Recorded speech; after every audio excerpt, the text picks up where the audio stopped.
নমস্কার সকলকে, কেমন আছেন আপনারা? চলুন আজ আমি আপনাদের সাথে শেয়ার করব নিরামিষ পনির আলুর তরকারি।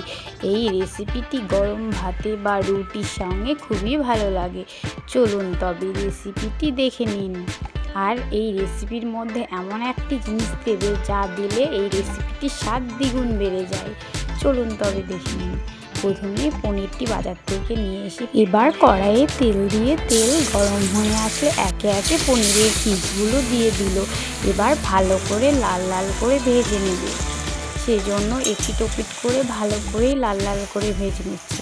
দেখুন পনিরগুলো অনেকটাই লাল লাল হয়ে এসেছে, তাই মা নামিয়েও নিচ্ছে একে একে সব পনিরগুলো। আবারও কড়াইয়ে কিছুটা তেল দিয়ে পাঁচফোড়ন, শুকনো লঙ্কা দিয়ে আগে থেকে কুচিয়ে রাখা আলুটাও দিয়ে ভালো করে নাড়াচাড়া করে আলুগুলোও ভালো করে লাল লাল করে ভেজে নেব। আপনারা কারা কারা পনির খেতে ভালোবাসেন অবশ্যই কমেন্টে জানাবেন। আমার তো ভালোই লাগে।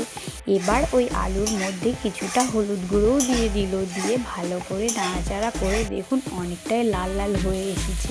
তাই এবার আদা, জিরে, লঙ্কা ও বাদাম বাটাটা দিয়ে সব কিছু ভালো করে নাড়াচাড়া করে নিয়ে এবার অনেকক্ষণ ধরে কষিয়ে নিতে হবে।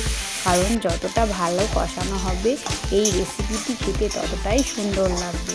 দেখুন অনেকটাই কষিয়ে এসেছে, তাই এবার কিছুটা পরিমাণে জলও দিয়ে দিল। এবার গ্যাসটি আস্তে দিয়ে ফুটতে দেওয়ার জন্য রেখে দিয়েছিল।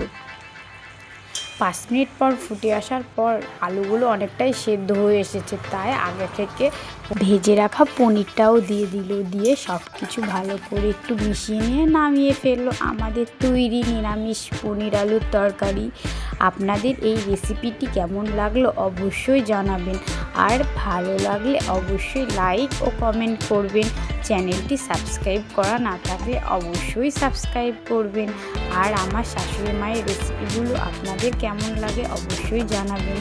মা আমাকে খেতেও দিয়েছে, খুবই ভালো হয়েছিল। দেখুন আমাদের ছাদে একটি টমেটো গাছ হয়েছে, সেই গাছে দেখুন 3টে টমেটো হয়েছে। আমার তো খুবই ভালো লাগে, প্রতিদিন জল দেওয়া হয়, গাছটা অনেকটা বড়ও হয়ে গেছে। আবারও দেখা হবে নতুন কোনো রেসিপি নিয়ে।